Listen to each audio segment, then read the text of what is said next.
حضرت عمر بہادر تھے تو بہادر لوگوں کو پسند بھی بڑا کرتے تھے۔ حضرت عبداللہ ابن زبیر چھوٹے تھے، بچوں کے ساتھ کھیل رہے تھے، اور یہ وہی حضرت عبداللہ ابن زبیر ہیں جو بعد میں امام حسین کے قاتلوں کے سامنے ڈٹ کے کھڑے ہو گئے اور انہوں نے اعلانیہ ان لوگوں کا بائیکاٹ بھی کیا اور ان لوگوں کے ساتھ صف آرا بھی ہوئے حضرت عبداللہ ابن زبیر، اور فرماتے ہیں کہ میری ماں 90 سال سے زیادہ عمر تھی حضرت اسماء بنت ابی بکر کی۔ جب میں نے انہیں کہا نا اماں وقت آ گیا ہے شہادت کا، تو میری اماں مجھے کہنے لگی پتر میدان میں رہنا، میدان میں بکرے کو ذبح ہوتے وقت تکلیف ہوتی ہے، جب اس کی کھال اتاری گیا پھر کوئی تکلیف نہیں ہو، ایسے ہی کمزور نہ پڑ۔ ہمارے ہاں تو لوگ کہتے ہیں نا پتر اندروں کنڈی لے لے ساڑی نہیں لڑائی، تو جب ہمارے گھر آگ آئے گی پھر اسے اب بند کریں گے، ابھی نہ تو بالکل باہر نہ نکل۔ کیسے قوم آگے بڑھے، جرتیں کیسے پیدا ہوں، اور جو کچھ کہہ نہیں سکتے وہ منوائیں گے کیسے؟ جو بات کرنے کی طاقت نہیں رکھتے وہ اپنا منوائیں گے کیسے؟ حضرت عبداللہ ابن زبیر رضی اللہ تعالیٰ عنہ اپنے دوستوں کے ساتھ گلی میں کھیل رہے تھے، جناب عمر فاروق آ گئے۔ حضرت عمر فاروق کا جلال تھا، بچے ان کو دیکھ کے دوڑ گئے، حضرت عبداللہ ابن زبیر کھڑے ہیں۔ حضرت عمر قریب آئے، کہنے لگے پتر آپ کیوں نہیں دوڑے؟ حضرت عبداللہ ابن زبیر چھوٹے سے ہیں، کہنے لگے جی کیوں میں دوڑتا، میں نے کوئی جرم کیا ہے، کوئی میں نے غلطی کی ہے، بھلا کیوں دوڑوں؟ آرام سے کھیل رہے ہیں، اور نہ ہم نے کوئی رستہ بند کیا، جگہ ہے، آپ نے گزرنا تو گزر جائیں۔ چاہیے تھا نا حضرت عمر ناراض ہوتے، پر جناب عمر نے ماتھا چوم لیا۔ کیا بات ہے بیٹا، ان چیزوں پر ذرا قائم رہنا، کہنے کو جرم کی ہے، کیا مطلب ہے اس بات کا کہ فلانا ہے تو دوڑ جائے، کیوں دوڑیں جی؟ تو ہم نے جو قوم کو سکھانا شروع کیا ہے نا، دیکھیں فقر اور چیز ہے، درویشی اور چیز ہے، سادگی لیکن ظلم سہنا اور چیز ہے۔ دنیا میں قتیل اس سا منافق نہیں کوئی جو ظلم تو سہتا ہے بغاوت نہیں کرتا۔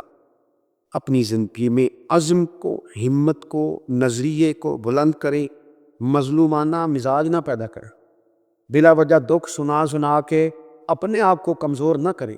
یاد رکھیں اگر ہم اپنے دکھ کسی کو سنا رہے ہیں اور اپنے آپ کو بڑا غریب ثابت کر رہے ہیں تو ایسا نہ ہو کہ ہمارے بچے اس کا برا اثر لے جائیں۔ خودداری سے جینا سکھائیں، عزت نفس سکھائیں، ہر وقت گھر کے اندر، کلاس کے اندر، اپنے دوستوں کی جمعیت کے اندر کمزور باتیں نہ کریں، رو دھو کے وقت نہ گزاریں۔ رونے سے بھی رات گزر جاتی ہے، ہنسنے سے بھی رات گزر جاتی ہے، ناشکری سے بھی دل بیت جاتا ہے اور شکر سے بھی، لیکن بس بات اتنی ہے کہ شکر والوں کا ذرا صحیح بیت جاتا ہے، ہنسنے والوں کا ذرا صحیح بیت جاتا ہے۔ زندگی میں عزم کے ساتھ، ہمت کے ساتھ لوگ جس حال میں مرنے کی دعا کرتے ہیں، معاذ اللہ، لوگ جس حال میں مرنے کی دعا کرتے ہیں ہم نے اس حال میں جینے کی قسم کھائی ہے۔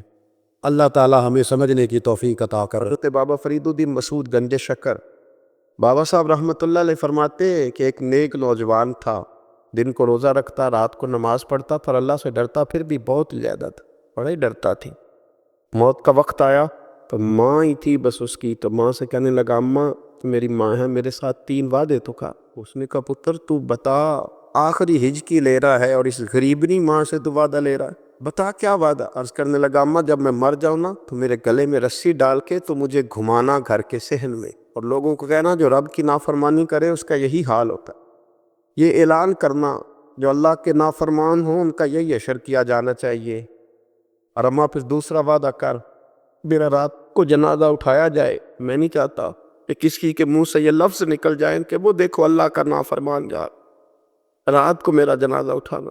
اور اماں تیسرا میرے ساتھ وعدہ کر کہ لوگ مجھے دفن کر کے آ جائیں گے تو میری قبر پہ چلی جائے گی۔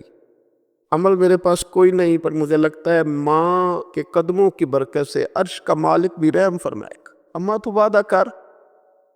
بابا صاحب رحمۃ اللہ علیہ فرمانے لگے کہ ماں، بوڑھی ماں نے وعدہ کر لیا، کہا بیٹے ٹھیک ہے اگر تیری یہی ضد ہے تو میں تیار ہوں۔ پھر اس نے کلمہ شہادت پڑھا، اس نوجوان کی روح پرواز کر گئی۔ بوڑھی ماں نے رسی منگائی تو وَلِمَنْ خَافَ مَقَامَ رَبِّهِ جنتان، جو ڈر جائے، اس نے تو کہا تھا نا کہ رسی ڈال کے گھمانا اور کہنا یہ اللہ کا نافرمان ہے، اس کا یہی اشر ہونا چاہیے تھا۔ لیکن جب ماں گلے میں رسی ڈالنے لگی تو گھر کے ہر کونے سے آواز آنے لگی، آواز آنے لگی خبردار یہ رب کا دوست ہے، اللہ کے دوستوں کے ساتھ اس طرح کا معاملہ نہ کیا جائے، اسے چھوڑ دیا جائے۔ اور کہا تمہیں کچھ بھی اور کرنے کی ضرورت نہیں ہے، یہ تو رب کا دوست ہے اور رب کی بارگاہ میں حاضر ہو گیا۔ میری ایک اپیل ہے آج جمعے میں آپ سے، بڑے درد کے ساتھ کہہ رہا ہوں، اور یہ میں صرف دو لوگوں سے بات کرنے لگا، ایک باپ سے ایک بھائی سے، ایک باپ سے ایک بھائی سے۔ بھائی محنت کر کے بہنوں کو بتائیں کہ ہم نے شرم و حیا کے ساتھ رہنا، بھائی سمجھائیں اور ان کے ذہن میں بات اتاریں، جلال نہیں کریں، غصہ نہیں کریں، ڈنڈا نہیں دکھائیں، ان کو اس بابت سمجھائیں بھائی تیری زیادہ ذمہ داری، اگر تیرا فون چل رہا ہے نا تو یہ مت سمجھنا کہ تو کونے میں چھپا ہوا ہے تو بہن کو پتہ نہیں چلے گا، اگر گھر میں تیرا فون چلتا ہے تو پھر مشکل ہو جائے گا، تو شرم و حیا والا بن جا تاکہ تیری بہن بھی شرم و حیا والی بن جائے۔ اور میری والد سے اپیل ہے، میرا ایک بڑا قریبی عزیز تھا، میرا بھائی تھا، تو موٹر سائیکل پہ نا اس نے ہارن لگوا لیا، وہ ہارن بڑا شور کرتا تھا ہارن، اور پھر اس نے سائلنسر نکلوا لیا، سائلنسر ہوتا ہے نا موٹر سائیکل کا، تو بڑا شور کرتا، بوڑھے اسے گالیاں دیتے اور وہ ہنستا۔ ایک دن اس نے نا وہ گاڑی بھی صحیح کرا لی اور ہارن بھی ہلکا لگوا لیا، تو میں نے اسے کہا روک کے، میں نے کہا خیر ہے میاں؟ تو مجھے کہنے لگا کہ قاری صاحب، حافظ صاحب، میرے گھر نا بیٹی پیدا ہو گئی ہے، اور میرے ابا جی نے مجھے کہا ہے کہ تیاں دے پیو انج دے کم نہیں کرتے۔ تو میری نہ سمجھ میں بات آ گئی، بیٹیوں کا باپ اور بہنوں کا بھائی جتنا حیا والا ہوگا اور جتنی گھر میں حیا کی تعلیم دے گا، معاشرہ بڑا سنور جائے گا۔ سن لو، موتا امام محمد میں حدیث ہے، میرے نبی پاک نے فرمایا حیا کل کی کل ہی بھلائی ہے، حیا میں بھلائی ہی بھلائی ہے، حیا میں خیر ہی خیر ہے، یعنی حیا والے ہو گئے تو بھلائی والے ہو گئے، حیا والے ہو گئے تو خیر والے ہو گئے، حیا والے ہو گئے تو اللہ نے بڑا کچھ دے دی۔ آپ گھر کے اندر کوئی چیز دیکھیں نا، ٹی وی پہ، موبائل پہ، تو خدا را ذرا سوچ کے دیکھیں، یہ جو بدبو ہوتی ہے یہ دور سے آ جاتی ہے، جس طرح خوشبو دور سے آتی ہے تو بدبو بھی دور۔ میں آپ سے عرض کروں کہ اپنے اوپر محنت کریں، اپنے آپ کو سنبھالا دے۔ ایک شخص کا سمر جانا اس کے دائیں بائیں والوں کے سمر جانے کی دلیل بن جاتا ہے، بڑا سارا نفع۔ اے اللہ، سیدہ طیبہ طاہرہ حضرت فاطمہ الزہرا رضی اللہ تعالیٰ عنہا کی چادر تطہیر کا صدقہ ہر بیٹی کی سر پہ شرم والی چادر عطا فرما۔ کیا خوبصورت حدیث ہے، حدیث کی راوی سیدہ عائشہ صدیقہ ہیں۔ بڑی چیزیں میں نے پڑھی حضرت عثمان کے بارے میں، بڑی کتابیں دیکھی، لیکن یہ بات پڑھ کے نا کلیجہ بڑا ٹھنڈا ہو گیا۔ پیار بہت سارے لوگوں سے ہوتا ہے یار، یہ تو نہیں ہے نا کہ پیار نہیں۔ تو ایک دن حضور گھر میں بیٹھے بیٹھے نا، میں یہ تو نہیں کہتا کہ سرکار بور ہو رہے تھے، میں یہ جملہ تو نہیں بولتا، شایان شان نہیں سرکار، لیکن نبی کریم صلی اللہ علیہ وسلم بیٹھے بیٹھے نا چپ کر گئے، اور دیر کے بعد حضور نے فرمایا، عائشہ تھی، سیدہ عائشہ صدیقہ، سیدہ حفصہ تھی، حضور نے فرمایا عائشہ کسی صحابی کو بلاؤ مجھ سے باتیں کریں، یعنی یہ پہلو نرالا ہے، کسی کو بلاؤ ذرا مجھ سے باتیں کرے۔ تو جناب عائشہ کہتی ہیں میں نے آؤ دیکھا نہ تاؤ دیکھا، بیٹیاں تو بات ہی باپ کی کرتی، اور نمبر دوسرا لگ جائے تو پھر بھائیوں کی، چلو تیسرے نمبر پہ میاں صاحب کی بھی باری آئی جاتی ہے، لیکن پہلے یہ دو نمبر یہ ہوتا ہی ایسے۔ تو حضور نے فرمایا کسی کو بلاؤ ذرا مجھ سے باتیں کرے۔ تو حضرت عائشہ صدیقہ عرض کرنے لگی حضور بلاؤں اپنے ابا جان کو، جناب صدیق اکبر کو بلاؤں؟ حضور مسکرائے اور مسکرا کے فرمایا نہیں تو رہنے دے، پیار بڑا ہے اس میں کوئی شک والی نہیں، تو رہنے دے۔ تو حضرت حفصہ کہتی ہیں جب حضرت عائشہ پیچھے ہٹی تو میں نے فوراً آگے بڑھ کے تو عرض کی حضور میں اپنے ابا جی جناب عمر کو بلاؤں؟ تو حضور پھر مسکرائے، فرمایا ٹھیک ہے عمر بھی، پر تو مہربانی کر رہنے دو، قربان جاؤں حضرت عثمان آپ کی شان پر، کیا نصیبہ ہے۔ کہتی ہے پھر ہم نے عرض کی حضور آپ ہی بتا دیں کس کو بلائے؟ تو کہتی ہے ہم نے حضور کے چہرے پر عجیب سی سنجیدگی دیکھی، حضور فرمانے لگے کوئی میرے عثمان کو بلا، کوئی میرے عثمان کو بلاؤ، میں اس سے باتیں کرنا چاہتا۔ کہتی ہے پیغام چلا گیا، عثمان آ گئے، پردہ گر گیا، بیبیاں اندر چلی گئیں، حضور نے پہلو میں بٹھا لیا، میرے نبی نے ماتھا بھی چوما، حضور نے پیار بھی کیا، اور فرمایا عثمان اس دن ثابت قدم رہنا جس دن لوگ تمہیں شہید کریں گے۔ عثمان اس دن ثابت قدم رہنا جس دن فتنے اٹھیں گے، اس دن ثابت قدم رہنا جب لوگ تیری قمیض اتارنا چاہیں گے جو اللہ نے تجھے پہنائی ہوگی۔ فرمایا اس دن ثابت قدم رہنا۔ حضرت سیدنا عثمان غنی نے آنکھ اٹھائی، ہلکے سے آنسو چمکے، عرض کی حضور آپ دعا کر دینا اللہ عثمان کی مدد فرما دے۔ یہ حدیث آپ نے بھولنی نہیں، یہ تنہائیوں میں یاد رکھنے کی روایت ہے، یہ تنہائیوں میں پڑھنے کی روایت، یہ اپنے ذوق کو تازہ، جو لوگ کہتے ہیں نا وجد سرور کیف میں جانا چاہتا ہوں، وہ مشکات شریف کی اس حدیث کو دیکھے۔ اللہ کے حبیب علیہ السلام نے فرمایا لوگوں میں تمہیں بتاؤں قیامت کے دن اللہ تعالیٰ بندوں سے پہلا سوال کیا فرمائیں گے اور بندے اس کا جواب کیا دیں گے؟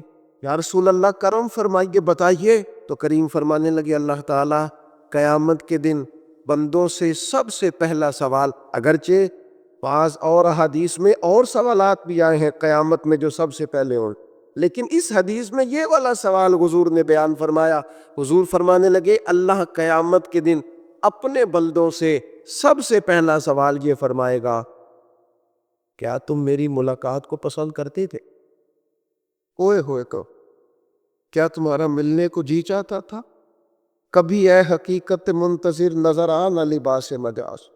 اقبال کہتے ہیں تیرے کرم اتنے ہیں دل کرتا ہے تجھے دیکھیں، کبھی کبھی اے حقیقت منتظر نظر آنا لباس مجاز میں، لاکھوں سجدے تڑپ رہے ہیں میری جبین نیاز میں، تمہارا دل کرتا تھا مجھ سے ملنے کو؟ حضور فرماتے بندے عرض کریں گے مالک بڑا دن کرتا تھا۔ تو پھر اللہ فرمائیں گے یہ گفتگو کی معنویت تو دیکھو یار، اس کا حسن تو دیکھو۔ اللہ پھر پوچھیں گے کیوں دل کرتا تھا تمہارا؟ دل کرتا تھا تو کیوں کرتا تھا؟ کریں گے مالک اس لیے کہ ہمیں امید تھی کہ تو معاف بھی کر دے گا، رحمت بھی فرمائے گا، اس معافی کی امید پر دل کرتا تھا تو ملے۔ حضور فرماتے ہیں پھر رب فرمائے گا مجھ پر واجب ہے، میں نے اپنے کرم سے واجب کر لیا ہے کہ آج تمہیں جنت عطا کرو۔ عورتوں کو حکم دیا گیا تھا عورتوں کو کہ وہ اپنی زینت کو چھپائیں گی، اپنی خامن کے علاوہ اپنی زینت کو کہیں ظاہر نہیں کریں گی۔ کیا میں بڑی درد دل سے آپ سے پوچھتا ہوں کہ جو عورت بن سور کے باہر نکلتی ہے یا یہ جو نوجوان صبح تیاری کر کے مہنگا جوڑا پہن کے اور بڑی کریمیں لگا کے اور بڑا اپنے آپ کو تیار کر کے باہر جاتا ہے تو اس کے دل میں یہ خواہش نہیں ہوتی کہ لوگ مجھے دیکھیں؟ کس لیے نکلا ہے وہ؟ اگر وہ تیار ہو کے تیاری کر کے مرد یا عورت کوئی بھی باہر گیا تو کس مقصد کے لیے؟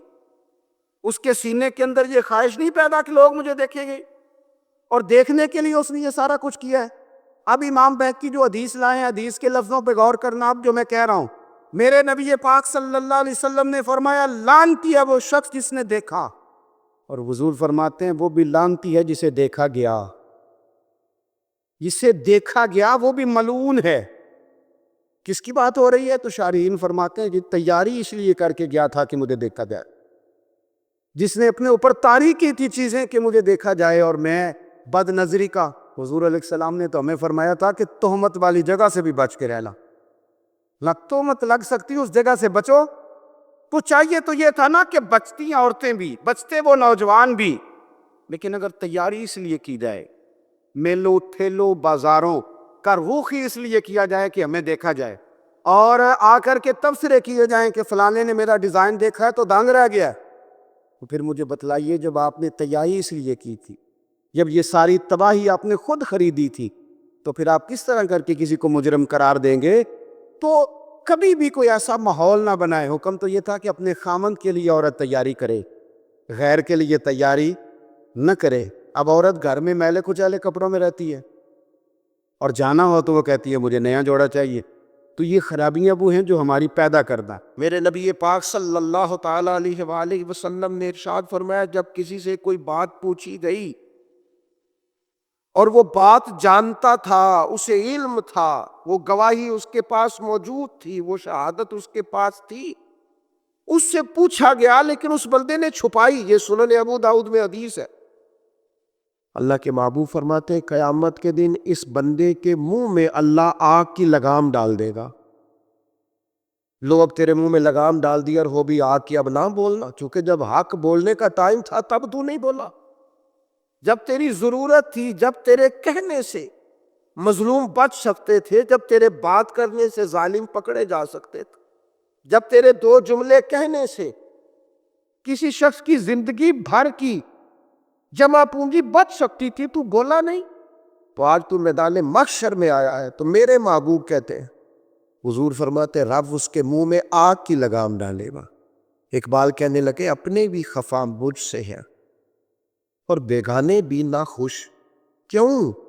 میں کہتا ہوں وہی بات سمجھتا ہوں جسے حق۔ یہ میری مجبوری ہے کہ میں نے ہمیشہ حق کہا ہے، تو اپنے بھی خفا مجھ سے ہے اور بیگانے بھی ناخوش۔ سب جگہ پہ میں ملامتی ہوں، ہر شخص میرے بارے میں رائے دیتا ہے کہ بڑا سخت گیر آدمی ہے، بڑے مزاج کے اندر شدت پائی جاتی ہے، کیوں؟ کہ کہتا ہوں وہی بات سمجھتا ہوں جسے ہاں قیامت کے دن اللہ تعالیٰ اپنے بندوں سے سوال پوچھے گا۔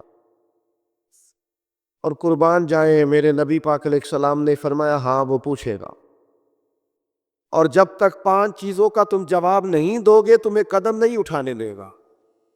یا رسول اللہ کون کون سی 5 چیزیں؟ فرمایا اللہ پوچھے گا تم سے، بتاؤ عمر کہاں گزاری؟ بولو میں نے زندگی دی، صحت دی، عافیت دی، کہاں کہاں بتا کے آئے وقت؟ اور اسی پر دوسرا سوال یہ کرے گا مالک کہ عمر کا بہترین حصہ تھا جوانی کا، جب تھکاوٹیں نہیں ہوتی تھی، جب کھڑا رہا جا سکتا تھا، محنت مشقت جد و جہد ہو وہ بہترین حصہ جوانی کا کہاں گزارا؟ تیسرا سوال مالک کرے گا بتاؤ نا مال کہاں سے کمایا؟ اور چوتھا سوال یہ تھا کمانے کے بعد بھی مالک تم نہیں تھے، گویا دیا تو میں نہیں تھا نا، تو بتاؤ پھر لگایا کہاں پہ تھا، خرچ کہاں پہ کیا؟ ثم لتسألن یومئذ عن النعیم، ایک ایک نعمت کے بارے میں اللہ پوچھے گا۔ اور 5واں سوال اللہ پوچھے گا بتاؤ جو تم جانتے تھے تم نے اس پر عمل کتنا کیا؟ اس کا تمہیں پتا تھا، جس کا تمہیں شعور تھا اس پر، تو اللہ سوال پوچھے گا۔